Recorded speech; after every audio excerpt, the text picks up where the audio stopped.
Greetings, I am Lies and I use she, her. And I am Scandal and I use they, them. And let's play a game together! Alright. Let's see if we can figure out this confounding thing and get ourselves to the lighthouse. Alright. It wasn't like this before. Did something go wrong in the shop?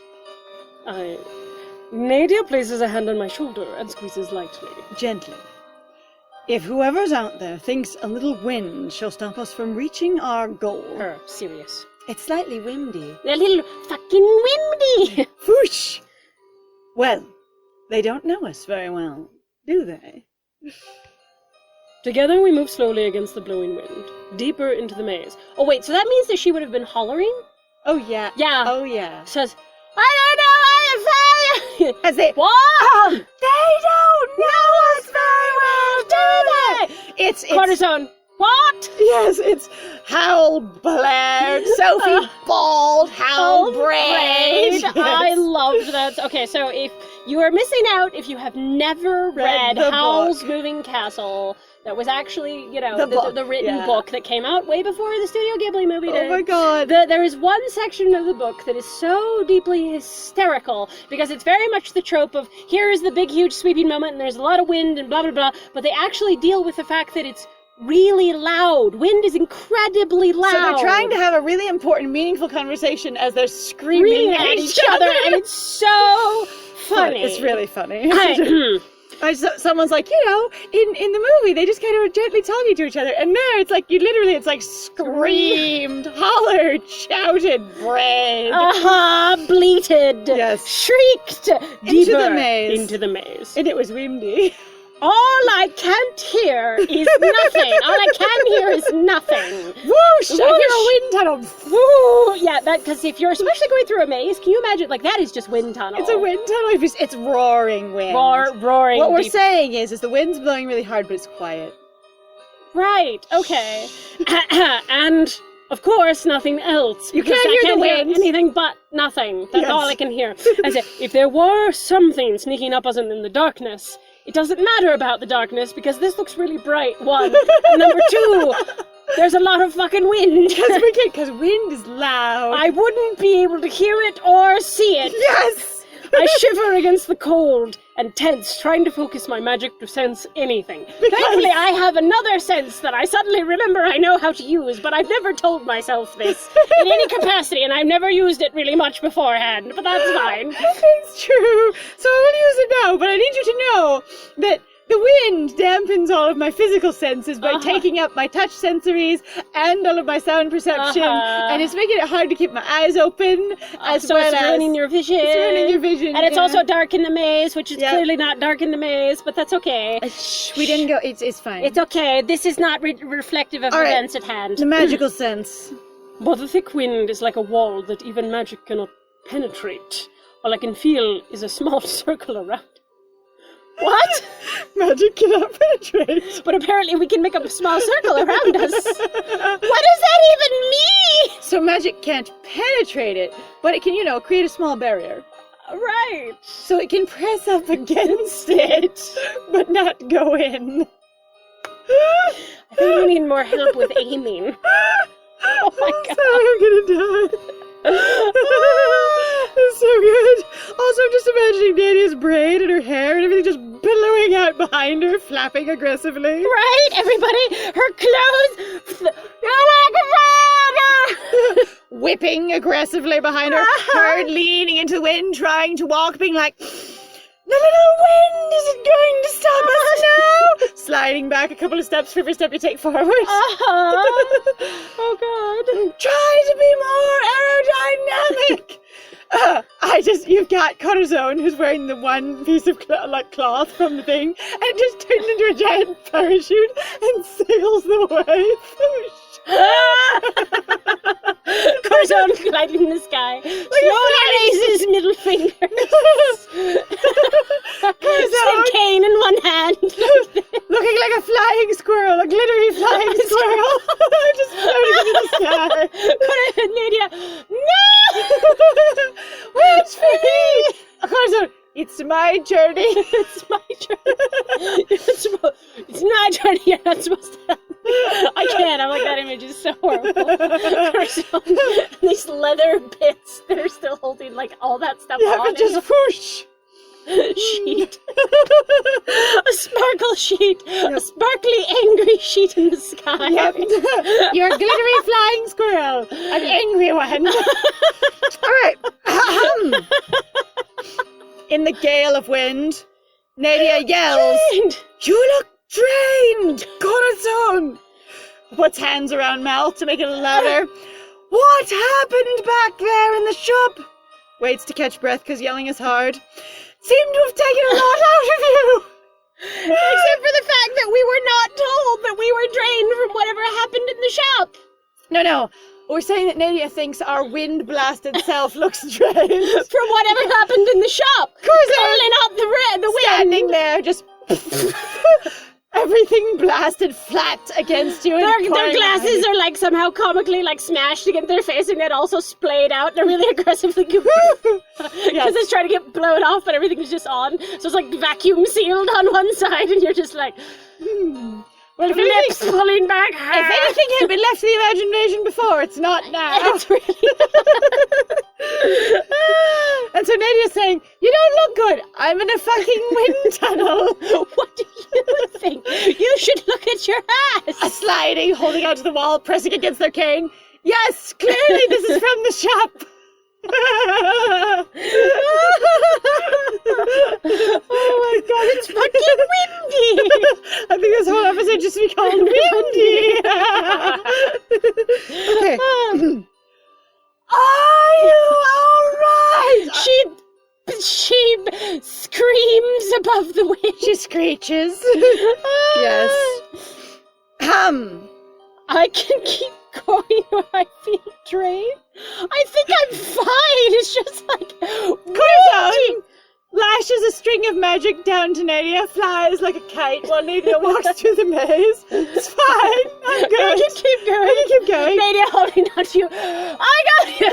Nadia pulling this like Angry kite, angry glittery kite. Yes, this angry glitter kite as she just like pushes through the maze like slogging through mud, you know? You're like, I was supposed to do this alone, but you know what? I guess I'll just hover up here as effectual and useful as always. Look at me! I'm the ornament to your presentation. I am deeply involved, as in every scene. I think in this I'm actually annoyed because I'm like, no, we're not drained. That never even came up in the shop. It was just fine. Sort of flipping cards, and then we were done. Actually, that's a useless card. Why did you choose that one, you idiot? Right? And you went, sorry. Thanks. What was the point of this? You get to choose, but you're going to be wrong unless unless you weren't choosing. I guess, so I can keep going. What? I can keep going. Are you sure? Yes. What? Sorry, I've been next to a wind tunnel before. They're too. freaking loud, but also I grew up most of my childhood in an area that was very windy, and it just got so freaking loud. Mm-hmm. Like, wind is loud. Even when it's not in a tunnel, it's just loud. Like, you can hear it roaring outside. Forget thunder. Yeah. Wind is loud. Well, and the big part of, thunderstorms, as far as I understand, you're not as worried about, honestly, electrical storms as you are really worried about windstorms. So Corazon misheard because it was so loud and windy. Right? That's not what I asked! How do you feel? But that is what you asked! I asked, are you okay? I said you look wrecked. Thanks. Never mind! Apparently, I'm tired! I took agree with more you. than what? What? Who wrote these? Where is this from? Slowly pulling it out of your little thing in the sky. Oh shit, I lost the script again. Yeah, script blows out a long scroll, trying to look through it. Uh-huh. Is that really my line? Is that my line? Nadia nods, like this doesn't surprise her. You should be weak and delicate suddenly, even though I want you to be a strong badass who will keep supporting me. But that doesn't... I'm annoyed. It's fine. It's fine. Then she takes me into her arms. She pulls me in. Reels you in, like someone catching a prize fish out of the sky. And then sort of like plants you against her and just holds. And becomes one with the flying squirrel. Yeah, pretty much. Then she takes me into her arms, sighing and resting her cheek against mine. I can't hear this sigh, but apparently it's dramatic enough that I can feel it through my whole body. Because the wind's blowing. She splashed herself onto me. She plasters herself against you. Yes. And then she just, like with her whole body, sighs. Honestly, though, I also have to say sometimes with, like, extreme wind, have you ever run into that experience where it's actually hard to breathe? Because of how much it's blowing, and it's not the same kind of air, so it's going by so quickly, especially like if you've got dust or anything else in it, it's just like, I can't. I've encountered a lot of discomforts. I'm not sure about that one because I usually turn my back to the wind because that's what you learn growing up. Oh, yeah, no, I know that. But I'm like, if you have to go into it and you have to keep walking, you're really like... You just kind of keep scooting backwards slowly? Yeah, that sucks. Yeah, okay. Cheek! Bonk! Against mine. Clap. Screams in your ear, bellows. Puts her lips against your ear and speaks gently, cupping your ear so as to prevent the wind. You are doing an incredible job, Corazon. Her hair whipping aggressively behind her. The beads are getting torn out of her hair. It's okay. Except that they also keep magically reappearing since that's what Nadia wants herself to look like, so she also looks like a disaster, continually unraveling and re-raveling itself. She kind of just decides that she wants her clothes to be perfect, and suddenly the wind doesn't matter anymore. Yeah. And you went, right. Right, yeah. I forgot. I'm the magician here, but... But I forgot about that. I just don't know anything. I'm here. In there. You changed. When you touched the cards, for a moment, you didn't look like yourself. What? That was not a profound experience. Like, what? Why didn't you mention that back then? Why didn't you react somehow back then? That sounds intense. Nadia, that sounds serious. You just looked like, the devil wearing you as a catsuit. I guess, or whatever it was. I just don't know. I'm like, what is this sudden, like... And then the thing with the shop, I'm like, the shop was so random to me. I actually thought we were going to spend there longer based on Julian's route. And the fact that we were booted out in, like, a minute was surprising. And then it was like, and now she's like, no, more things happened back then. We're like, did they? What? Did they? What? The cards wrecked you. I didn't notice. Oh, they did. Oh, I promise. I saw it. Ouch. I spent a lot of time on my look, thank you, and just because right now I've been used as the wind's batting ram, like, thank you, I don't like it. You didn't look like yourself. You looked a little windblown. Oh, sorry. It's fucking windy. What did I look like? Gently speaks into Nadia's ear. What did I look like? Like the High Priestess. Whom I am not sexually attracted to, unlike yourself. Corazon somewhere. Owls are fucking sexy. What is this? What? Racism against owls? No, I just... Speciesist? Hadn't thought of her as being sexy, only you. And Corazon, you have no imagination. Somewhere, Astra with all his furry drawings. Corazon, I've seen them, so I'm used to sexy animals because, Stuffs them all into a binder, shoves them under the bed. Astra... Oh dear. Corazon, I've seen them. I know how they could be sexy. In the realm of strange things, that might be the strangest yet. In fact, it might be stranger things. Might be sort of wild, out there, like an outer wild. Shockingly. Soon we turn down a path that feels right. And the stone gives way to forest and sky. Does the wind also give way? Fucking windy. No, I'm going to say the wind is still here, which makes me laugh. Dry leaves resist the wind, so they stay under our feet to be crunched. And then, what's this cold stuff? By the way, it doesn't snow in Vesuvia, ever. Which could be theoretically possible, because... A lot of port towns don't get snow. Yes, but actually quite a few of them do. Yeah, it depends on where you are. It really does depend on where you are arranged on the planet that you're on, because, I mean, like, if we're closer towards the equator, I could kind of see that happening, but if you have, like, a series of, like, mountains, it really does depend on where you are. I think what we're saying here is that Corazon's never seen snow, so in 3 years it hasn't snowed. Which is fine. It is fine. Is this snow? Oh, I hate it. Alright, blowing snowstorm. What? Yes! The wind is there. Yes, it's still fucking windy. Blow them over. Oh, this is aggressively windy. Oh. If it threatens... How do the leaves stay under our... Oh, it's fine. They're plastered there. It's magical leaves in a magical obstacle course. Right, I So forgot. they're there to be that section of transition. The Temple of Montezuma.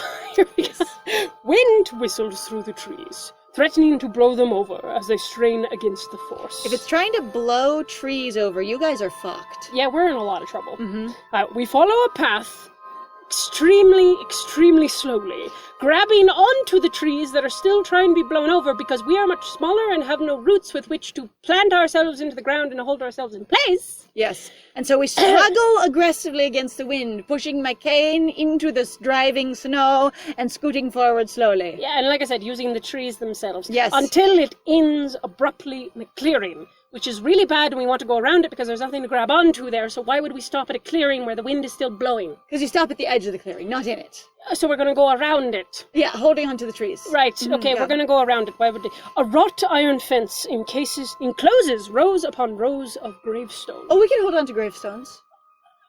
I don't know if I would call a graveyard a clearing. I wouldn't either! I think I'd just call it a graveyard. We come across a graveyard. We come up to a wrought iron fence that instead of trees is filled with gravestones. It's filled with gravestones. Like, it would be really... I wouldn't call that a clearing at all. A field of tall rocks, and I realized suddenly they are tombstones. Right? Like, you know... There's ways to do this. There is. Also, I'd be like, why do we even care about going to a graveyard? Also, if I saw a fence coming up to me, I wouldn't go, oh, look, a clearing. I'd go, what the fuck, a fence? Yeah, me too. Also, but I was gonna say, though, it sounds like we really haven't been looking. We've been literally looking down, trying to get our faces out of the wind, because it's been blowing in our faces the whole damn time. Mm-hmm.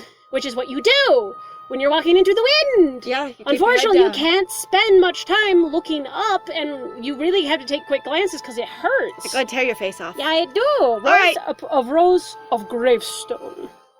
Ahead of us looms a gnarled iron gate that we already we didn't mention. We just mentioned a fence. It's fine. Yep. Framed by gargoyles, which do not actually seem in line for Vesuvia culturally.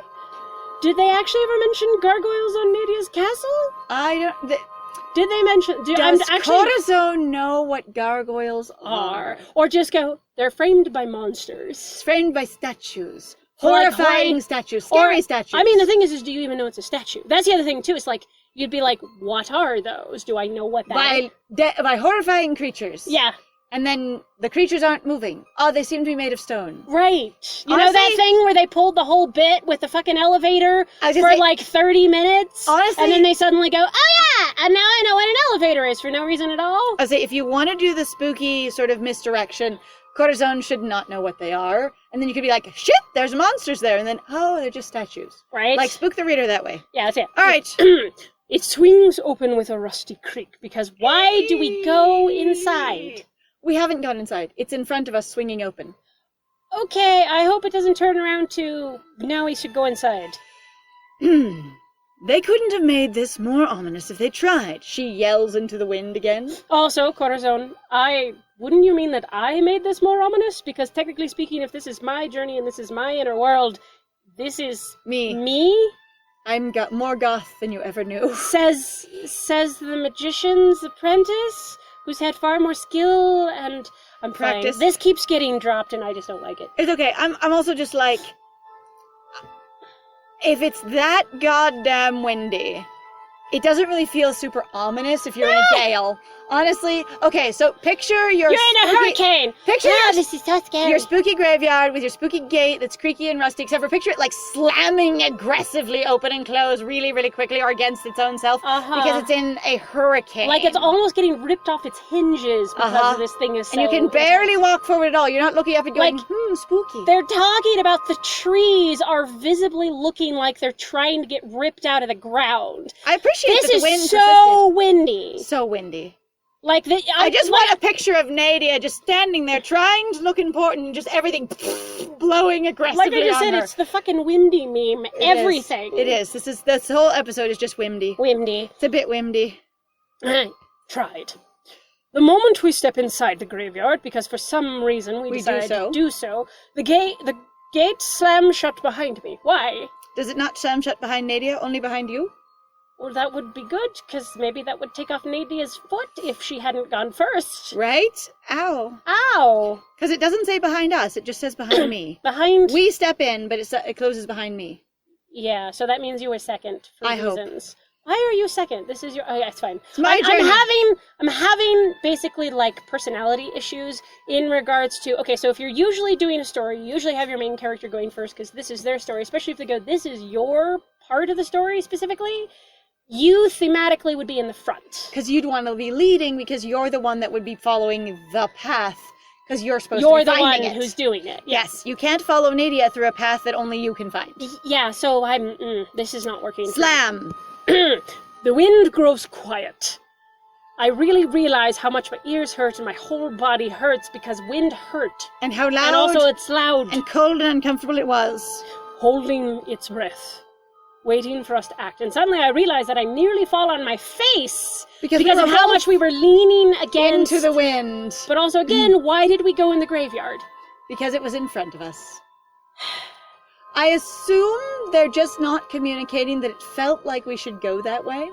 Because I really wish in they other places would. They really have said, I feel like I should go this way. I feel like there's something They have. there. But Cortisone is not sharing their feelings at the moment. No, especially not to themselves, or having a conversation to themselves about going, which way is the right way, blah, blah, blah. Or going, God, I just really want to get out of this wind. Right. On the other side of the graveyard is another gate. Nadia gives it a cursory touch. Nadia's already at the other side of the graveyard. I wonder how big it is. Because we just came... It was a clearing! Me thinking it's rather large, suddenly. Oh, when it's filled with gravestones, you mean like 6 or 7? Oh, filled. Filled. They're all, like, stacked on each other, then? They're not actually all standing up, they were all blown over? No, it's like a graveyard filled with, it's not even a graveyard, it's just a clearing. It's like a masonry, it's like a masonry yard, yeah. I say it's filled with gravestones, they're all laid there like they're ready to be bought. Yeah. Like set out of start, so they're just piled against each other, stacked on top of each other. Or like, lined up. Lined up like books. In that way that, like, okay, so I have to say, Dominoes. Every single time that I've ever gone to a place, like a rock place, so I went to many of these when I was a kid, because my mom was like, let's redo the house. So yeah, the granite table, the granite tops, so much money went in that fucking house. It's okay. Anyway, so it was sometimes really scary because I'd be like, oh fucking God, what's gonna happen if these fall over? Yeah. Like, those things always made me nervous as a kid. And they still make me nervous as an adult, because sometimes, especially, like, it's like where we've moved to, it's super fucking windy. And you get giant slabs of rocks just gently leaned against something. And you're like, I don't know if I believe that will be held in place. So I'm like, we walk in, and the gate closes behind me. And Nadia doesn't even care. The wind suddenly stops. Nadia doesn't even care. Make note of it. Doesn't. And she's already at the other end of the graveyard without us. Trying the gate. Poof. Wailed. Locked. Starts to yell, locked! Realize it's quiet. Why am I not surprised? Because she's been screaming. Cortisone. What? What? Ears? The answer must be somewhere in the cemetery, especially if you're cold. Okay, so cold, wind-blasted ears. Ow. Oh, you'd be like, my hands are over my ears, trying to warm my ears Thankfully, up. we didn't say the wind was cold. We did say the area was cold. But the area and the snow was cold, so question mark? Did the wind get cold? I assume it did. Or did it stop snowing? Because I thought the implication here was actually that it was snowing. Yeah, I thought so too. The answer must be somewhere in the cemetery. That is this big. Apparently. Where I walk between the rows of tombstones, searching, that are made for squirrels. Hang on. Okay. And the mice. So the moles. You're walking aggressively against the wind, like you're leaning forward really hard. You're driving against the wind, right? And you get into the gate, and immediately the wind stops. You almost fall over and catch yourself on your gate, but Nadia just suddenly bolts forward aggressively because she was trying so hard to run. She just slams into the gate on the other side and then stops. And while she's there, just goes ahead and tries the gate. It's like, oh, there's a gate. Right. Oh, look, it's locked. But it's just like, that sort of thing where you just aggressively start running forward because the pressure has stopped. And then you sort of like trip for a few seconds and for, several steps. And then you just land on. So she went like another 50 feet when the wind stopped. And that's the graveyard. That's the clearing, yeah. I'm sure Bod would be very entertained. Is it Kenan? Yeah, Kenan. All right. Searching. The graves are all identical and unmarked. Gravestones are markers, dear. They're not unmarked if they have gravestones.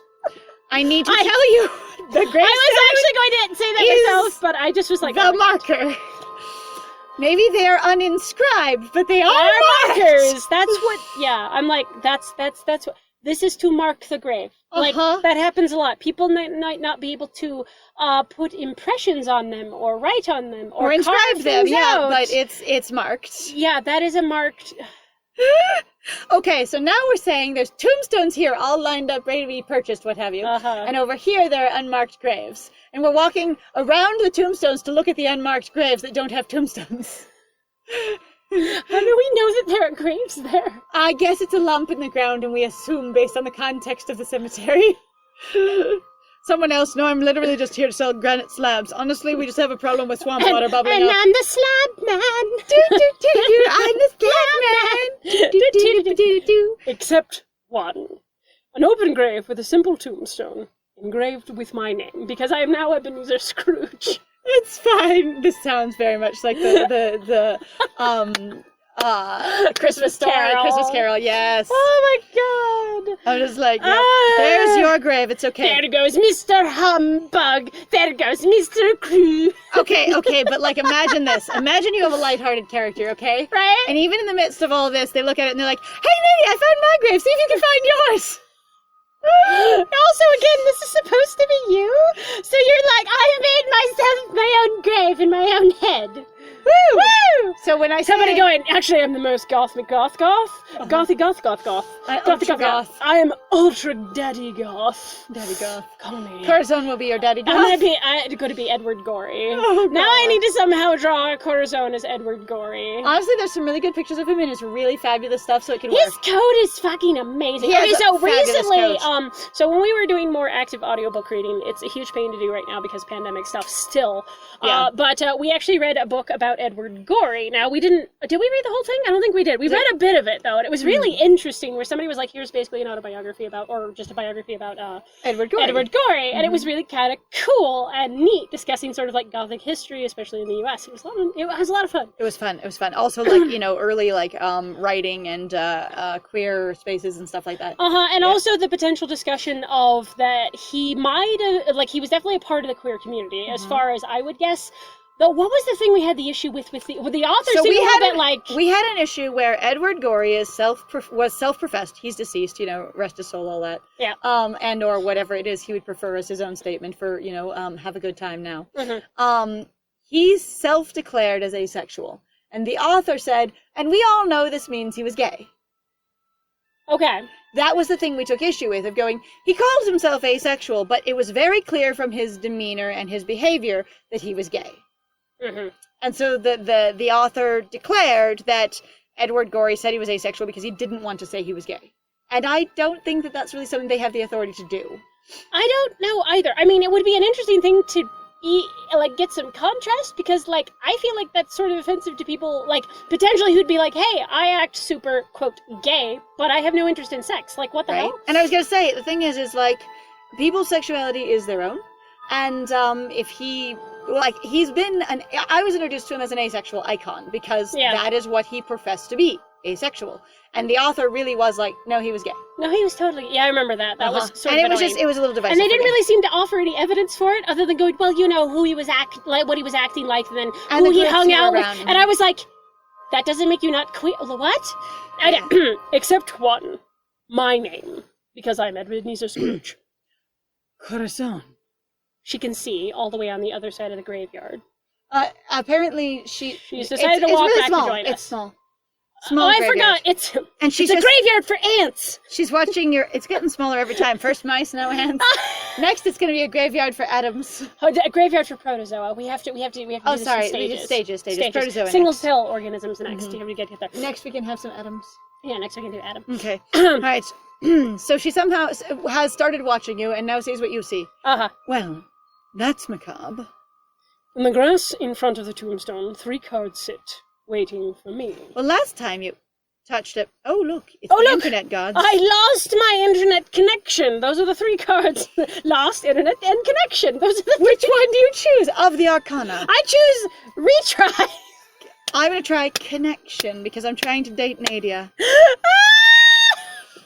Okay, That was amazing. It's the same as earlier. I need to choose the right card to make it through this. I mean, we didn't choose the right card before, so we're not making That it was through the thing. this. I was like, "What's the right card? What are you even talking about?" And we also didn't choose it because that clearly won't help me. So it's like you didn't choose the right card. Right. Well, and then picking the priestess wasn't even helpful. The card on the right is cold and terrifying, but it's not an ending. Yes, again, death card also represents change. Hi, looks at Astra's art who created the deck. It's cold and terrifying. I think it's beautiful. I think it's lovely. I could do that. I think it's lovely. Right, I was very honestly, insulted. I was very hard on it. The gold foil, the colors. I had to crush my own paints. It took many hours. you know, I did inlaid Mother of Pearl in this card. Excuse you. Yeah, God, can you imagine actually like doing? Oh, wow, that just Why sounds is like- Astra so distant? Because he just spent like 5 years of his life creating masterpieces of artwork that he now just shuffles in his pocket. Yeah, I gotta tell you. So, like, if you look at old manuscripts, especially the ones where they have the really heavily detailed art, and there's a story about it even in regards to the Secret of the Kells, where they talk about the really elaborate, gorgeous inscriptions that they would spend years on Making those. Like, they were gorgeous, but it's also like that was a lost part of history because it was about the Kells, Right, so and you don't Celtics. just sit down there and just write that in an afternoon. Yeah, it takes No. forever. Right, Anyway, well, but you know what? We're actually out of time, so it is an ending for now. so in this particular moment, at least right now, it's an ending. Yes. So thank you very much, everybody, for joining us. If you like what we do, please feel free to like, comment, subscribe, interact with our video. It actually does a lot for us in regards to YouTube algorithm. Yes. Please also feel free to go check out our Ko-Fi, our Patreon, and our Twitch. We have some links in the description down below. We would like to see you in some of those locations. And I have been Scandal. And I have been Lies. And it was great playing with you. Bye!